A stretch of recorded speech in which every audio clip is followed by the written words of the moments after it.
subscribe to my YouTube channel, folks, because today I'm bringing you one of the most astonishing true stories you'll ever hear. Seriously, hit that bell icon so you never miss an update.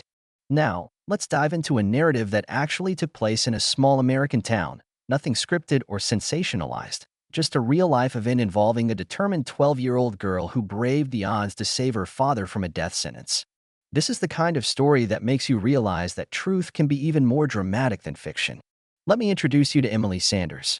She was just your average kid from Cedar Falls, a modest little place in the Midwest with cozy suburbs, a few family-owned diners, and everyone greeting each other by name.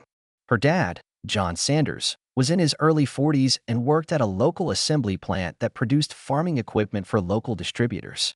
He was a gentle soul who avoided drawing attention to himself.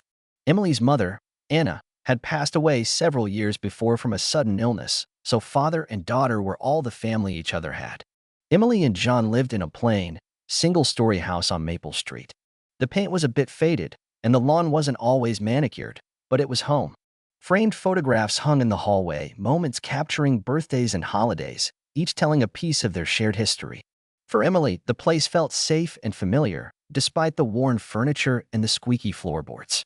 She would wake up each morning to the sound of her dad preparing breakfast, usually scrambled eggs or pancakes. Their life seemed simple, and at times a little dull, but they found comfort in each other's presence. John wasn't the kind of guy who took risks or made enemies, at least not publicly. He clocked in at the factory every weekday and came home by 6, where he'd help Emily with her homework or fix a quick dinner. On weekends, he might tinker in the garage or watch football, occasionally taking Emily for walks in the nearby park.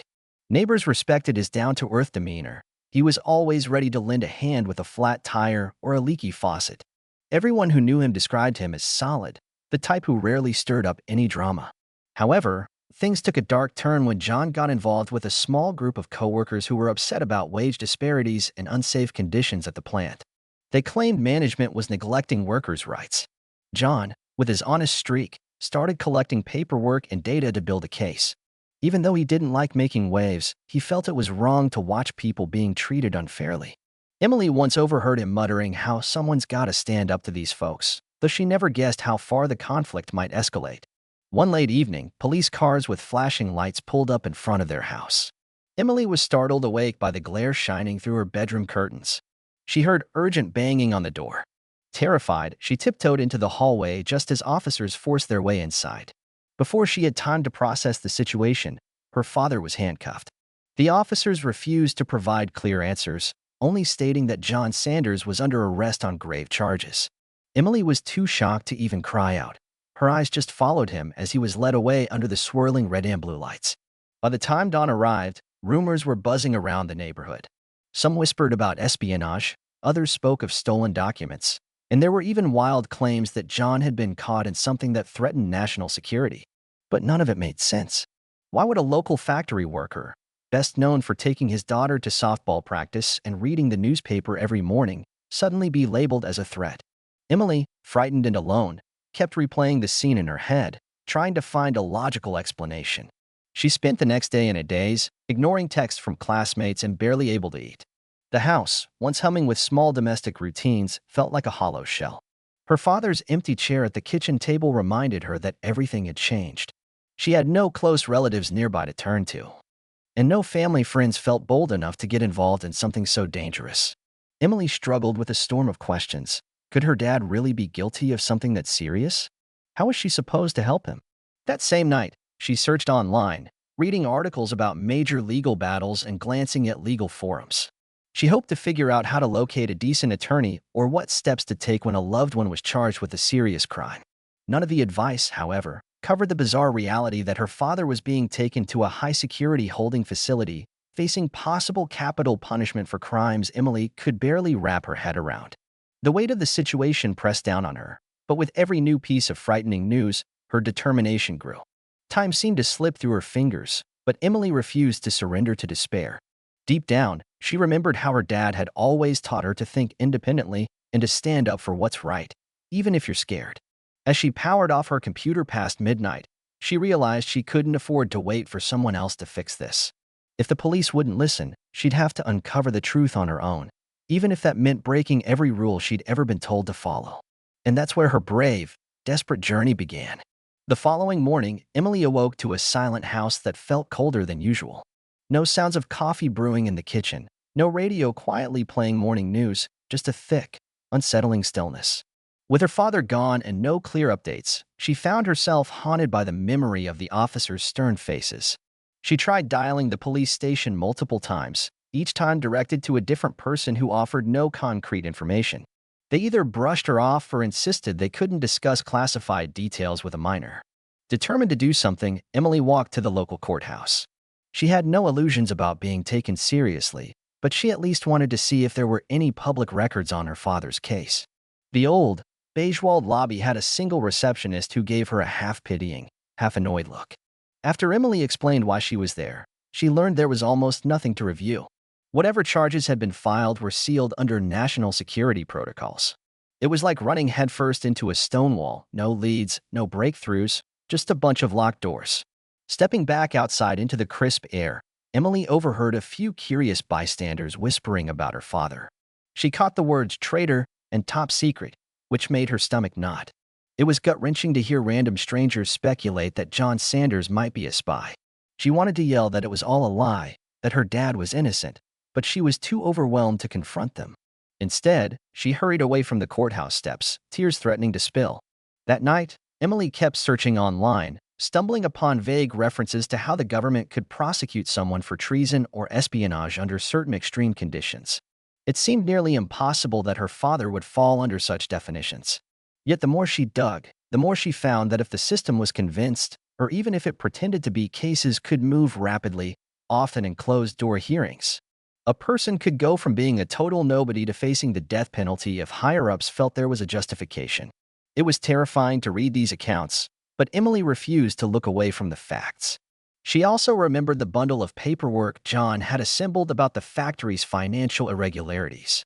Emily had caught glimpses of those documents before, filled with figures and typed memos. At the time, she hadn't paid much attention. It seemed like grown-up business. Now, she wondered if those pages held a clue. Could it be that her father had uncovered something the plant's management wanted to hide? Did someone orchestrate a plan to frame him for a far more serious crime so that his whistleblowing would never see the light of day? No one would give Emily a straight answer, not even John's assigned legal counsel, who treated her like a child who shouldn't meddle. But the more people tried to shut her out, the harder she pushed. During lunch breaks at school, she'd scroll through any articles she could find about wrongful arrests, especially involving allegations of espionage. Those stories usually painted a grim picture. People languished in jail for months or even years before evidence surfaced to exonerate them, if it ever did. Despite feeling terrified and isolated, Emily discovered a wellspring of resolve. She recalled small lessons John had shared over the years: question everything, trust your gut, and never give up on the people you love. If she was going to save her father, she needed to become the detective no one asked for. Each day felt like an uphill climb, but with every obstacle, her determination deepened. She began formulating a plan, uncertain if it would work, yet desperate to try anything that might shatter this wall of silence. One afternoon, she found the courage to return to the house and search every corner for any leftover notes her father might have hidden. She rummaged through drawers, flipped through old notebooks, and powered on his rarely used laptop, anything that might contain a crucial piece of information. It was methodical work, but Emily was fueled by a sense of urgency she'd never felt before. Though she unearthed only fragments at first, the scattered puzzle pieces began forming a picture that hinted John had indeed been close to revealing serious misconduct. That evening, alone in her bedroom, Emily spread the scraps of evidence across her bed. She noticed company memos referencing missing funds, suspicious reassignments of certain employees, and last-minute meeting cancellations that pointed to something bigger lurking beneath the surface. As she cross-referenced the dates and signatures, a terrifying idea crystallized. Someone high up must have discovered her dad's plan to blow the whistle. Taking him out of the picture on trumped-up national security charges might have been a fast, brutal way to silence him. And if that were true, no one within the official system would be eager to admit it. The scope of the conspiracy sent a chill down Emily's spine. She felt dwarfed by the machinery of corporate greed and the legal labyrinth that protected it. And yet, that chill also sparked a fierce desire to fight. She wasn't just trying to save her father anymore. She was on a mission to expose whoever had manipulated the system. She resolved that when the first court hearing arrived, she would be ready, documents in hand. She couldn't just stand on the sidelines waiting for justice to appear out of thin air. She had to become her father's advocate, no matter what. The date of John's preliminary hearing arrived faster than Emily had imagined, and the tension around Cedar Falls was thick enough to taste. Local news stations aired brief segments titled "Factory Worker Accused of Treason," which prompted neighbors to exchange uneasy glances. Emily overheard vicious speculation at school. Some claimed her father had handed over classified schematics to foreign agents, while others insisted he was an underground operative plotting against national interests. The gossip hurt, but it also hardened Emily's determination to uncover the truth. She discovered the hearing would be held in a federal courthouse on the edge of the county, a stark brick building near a row of drab office complexes. Security there was notoriously strict, and minors typically weren't allowed into such high-stakes proceedings without adult supervision. Still, Emily refused to sit idly by. She had evidence that could clear her father's name, and she was convinced that if she didn't act, no one else would. The night before, she carefully sorted through every scrap of information she'd gathered. From payroll records indicating missing funds to internal memos hinting at widespread fraud, the picture was clear. Key figures at the factory had orchestrated a scheme to divert money, and John had stumbled onto it. Emily suspected that branding him a traitor was the perfect smokescreen to keep attention off their crimes. If the world believed John was guilty of espionage, nobody would think to connect his arrest to a financial scandal. Sealing these documents in a sturdy folder, Emily placed them in her backpack. She also copied all the digital files onto a thumb drive, just in case. Adrenaline spiked whenever she pictured herself confronting lawyers and federal agents. But every time fear threatened to paralyze her, she remembered the look on her father's face the night he was taken away. That memory pushed her forward. Early the next morning, she caught 2 buses to the courthouse. The place was intimidating, with high fences, surveillance cameras, and uniformed guards scanning everyone who entered. Emily watched from a distance, realizing she'd stand out immediately if she tried to walk through the front. Instead, she circled behind the building, stumbling on a delivery entrance propped open by a busy worker hauling file boxes. Mustering her courage, she darted inside. The hallway she entered was lined with half-empty shelves and squeaky carts. She had to press herself against the wall to avoid a passing employee who barely glanced her way. The stale air and buzzing fluorescent lights made the space feel claustrophobic, but Emily pushed ahead, sneaking through corridors until she found a sign pointing to courtroom 3A. Her heart hammered as she imagined uniformed officers around every corner, ready to drag her out. Finally, she reached the polished marble corridor leading to the courtroom doors. She recognized her father's court-appointed attorney conferring with a scowling prosecutor in dark attire. Neither seemed to notice her. Emily slid onto a bench, eyes down, trying to appear invisible. Moments later, her father arrived, escorted by 2 federal marshals. He looked pale, worn down by sleepless nights and mounting dread. Their eyes met for just a second. In that fleeting connection, Emily silently promised him she'd do whatever it took to help. When the bailiff opened the doors, everyone filed in. Emily hung back until the last possible moment, then slipped through as if she belonged there. The courtroom was imposing, with rows of formal seating and a judge's bench set high above the rest. The judge, a woman with short hair and an air of authority, instructed everyone to take their places. The prosecutor wasted no time outlining the charges, describing John as a grave threat to national security. Terms like espionage and treason sent chills through the room. Even the faint hum of the HVAC system seemed to vanish under the weight of the allegations. John's attorney offered a lukewarm defense, pointing out the lack of direct evidence. Yet the judge frowned skeptically, as if she'd already made up her mind. Emily's grip on her folder tightened. She knew the hearing could be closed off due to confidential information, a move that would shut out any contradictory evidence she might provide. Time was slipping away. Just then, the judge paused, indicating her intent to move the proceedings behind closed doors. Panic seized Emily. If that order went through, she might never get another shot at unveiling the conspiracy. Summoning every ounce of courage she possessed, she rose from her seat. Her voice wobbled slightly as she said, "Your Honor, please, wait. I have information that proves my father is innocent." Heads swiveled in her direction. A stunned hush fell across the room. The bailiff stepped forward, as if preparing to remove the intruder.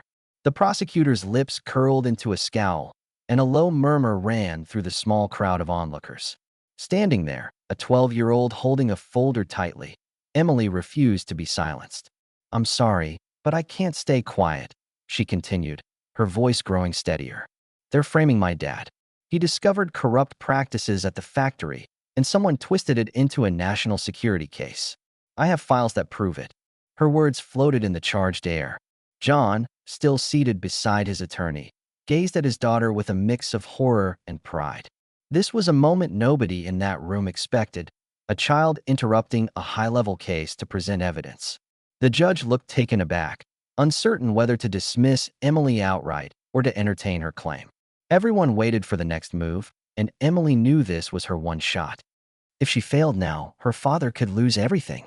The courtroom erupted into murmurs and hurried whispers, as though everyone had momentarily forgotten they were in a place of solemn order.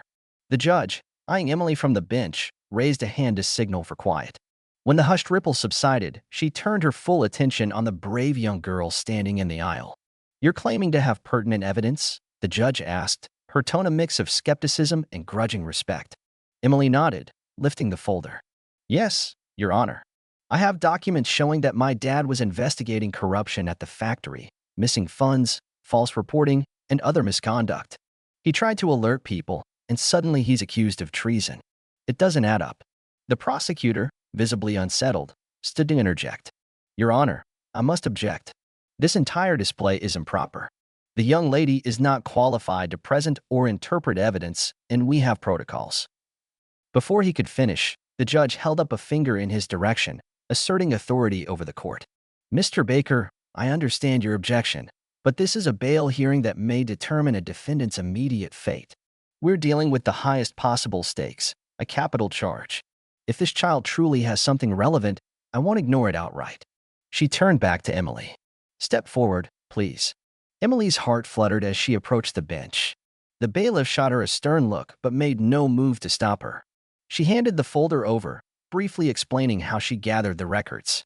Though she didn't mention sneaking into the building, her story described discovering the files at home, scanning them into a thumb drive, and piecing together the timeline of events. The judge skimmed a few pages, brow creasing.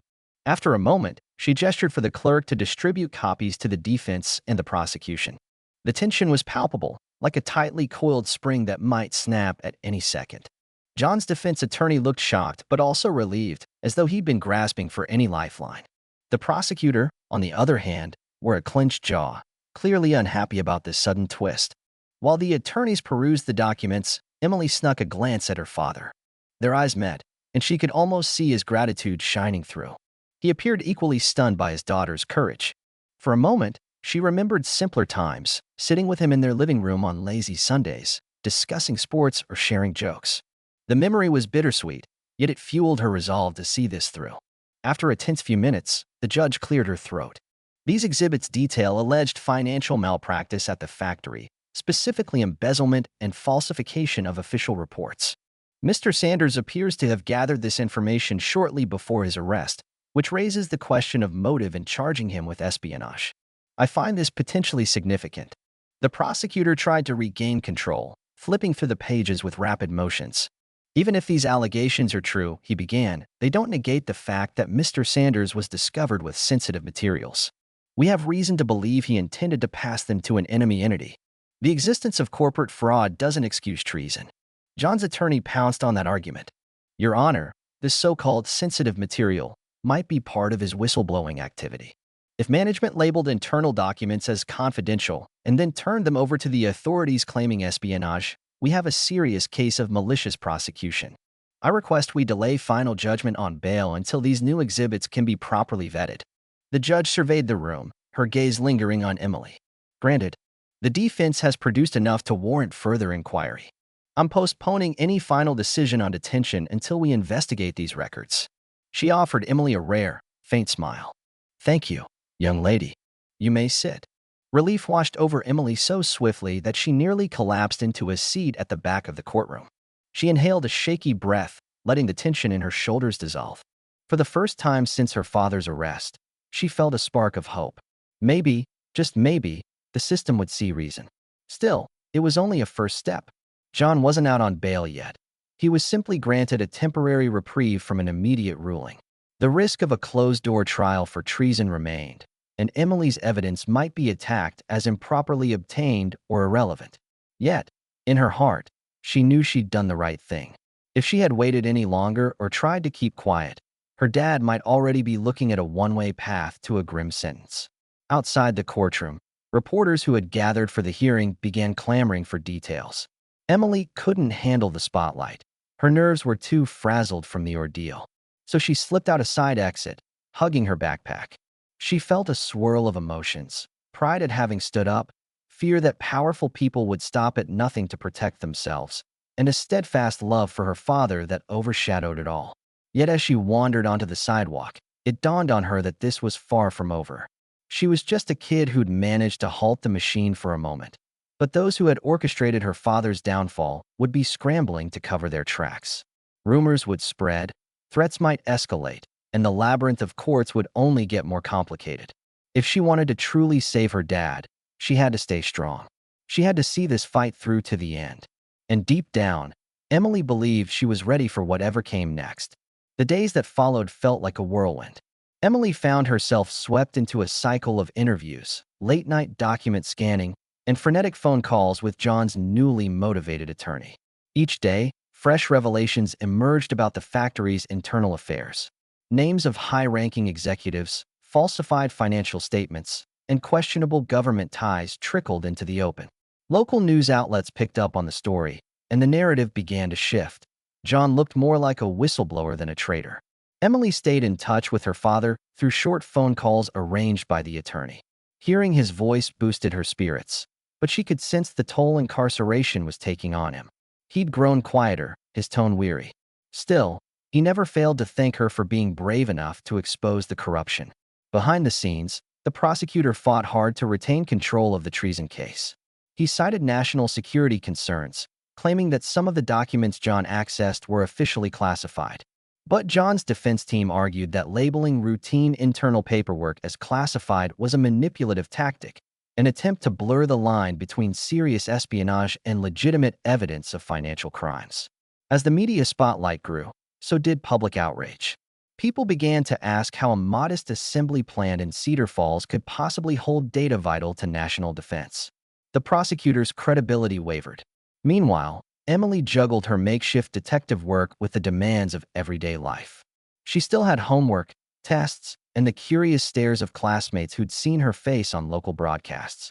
Though she wasn't comfortable with all the attention, she gained unexpected allies. A few teachers applauded her courage, and some factory employees started sharing more secrets, convinced she'd get the truth out. A turning point came when a regional investigative journalist named Clara Dawson interviewed Emily at a quiet diner on the outskirts of town. Nervous but determined, Emily recounted how she'd gathered evidence, how her father was taken away, and how she'd burst into that hearing with proof in hand. Clara listened with unwavering focus, scrawling notes into a well-worn leather notebook. By the end, the reporter wore a look of fierce resolve, convinced they'd stumbled onto a major scandal. Days later, Clara's exposé dominated local news. She highlighted the weak foundation of the treason case, the shady behavior of factory managers, and the officials who had approved John's arrest. Reaction was swift and intense. Politicians distanced themselves from the prosecution, and rumors of a federal inquiry into the plant spread like wildfire. Amid this growing backlash, John's defense team filed a formal motion to dismiss the treason charge, citing insufficient evidence. Public sentiment had shifted in favor of John, and the judge appeared increasingly skeptical of the prosecution's claims. Emily clung to cautious optimism. Still, she knew how easily things could go wrong if someone decided to bury the truth. At the next court session, former plant employees testified about being bullied into faking records. One even confessed to receiving threats when he tried to speak out. Coupled with Emily's collected documents, the testimony all but demolished the prosecution's argument. With each revelation, the prosecutor's stance crumbled further. Finally, the judge concluded that there was no substantial basis for a treason indictment. She dismissed the case, and John was ordered to be released from custody. In that moment, when the gavel's knock echoed through the courtroom, Emily felt a surge of relief unlike anything she'd known. Applause broke out among the onlookers, and Emily's eyes brimmed with tears. John stepped forward, free at last. They clung to each other as cameras flashed. It was no fairy tale ending. Much work remained to hold the factory's leadership accountable, but father and daughter were side by side again, bonded by the ordeal they had survived together. They exited the courthouse hand in hand, weaving past a barrage of questions from reporters. Later that evening, back in their home on Maple Street, they sat quietly in the dim light of a single lamp. John spoke first, his voice husky with emotion. "I'm so proud of you, kiddo," he said. Emily blinked away tears, remembering the frantic nights of research, the terror of walking into court with her evidence, and the relief of seeing justice finally prevail. As they shared a quiet meal, Emily realized how far they had come. Their battle had been exhausting, but they were closer than ever, buoyed by the knowledge that truth could still triumph over lies. That concludes the story in an American setting, with names and places adapted accordingly. Thank you for reading, and if you enjoyed it, remember to subscribe to my YouTube channel for more real-life dramas and inspiring tales. Until next time, take care and never doubt that sometimes the smallest voice can make the biggest difference.